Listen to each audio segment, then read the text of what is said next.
Mahigit 300 candidate soldiers ang nagsipagtapos sa 7th Infantry Division sa Fort Magsaysay kamakailan na pinangunahan ni AFP Major General Glorioso Miranda at guest of honor na si Santa Rosa Vice Mayor Antonio Romero.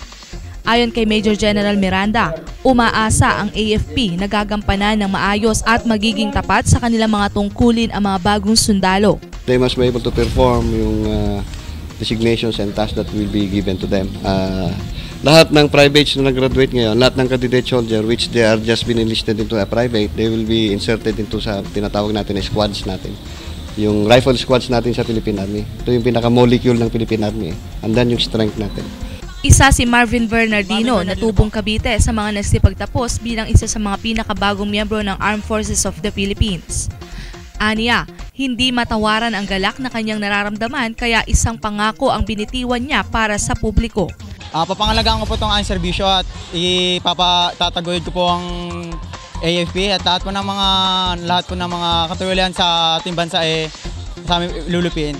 Nagbili naman si Miranda na huwag sanang malimutan ng kanyang mga kabaro lalong higit ng mga bagong sundalo ang tunay na dahilan kung bakit sila nagpursige na maging isang ganap na kawal Pilipino at ito ay dahil sa kagustuhang pangalagaan at proteksyonan ang bansa at ang taong bayan.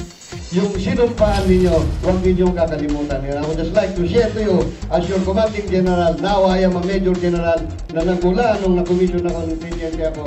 Pag medyo nalilito ako sa labas, which is very complicated pag nasa operation kayo, nasa deployment kayo, magulo, complicated, hindi ito perfect. Hindi ka namamasyal sa Luneta at hindi ka namamasyal dito sa sports complex.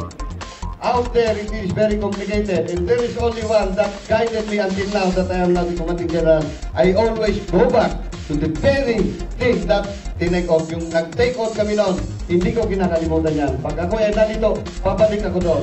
Bakit ako sundalo? Bakit ako may marito? Bakit ako nandito?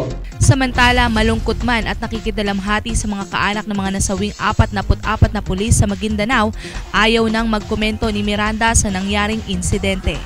Para sa Balitang Unang Sigaw, ako po si Mary Joy Perez. Unang Sigaw.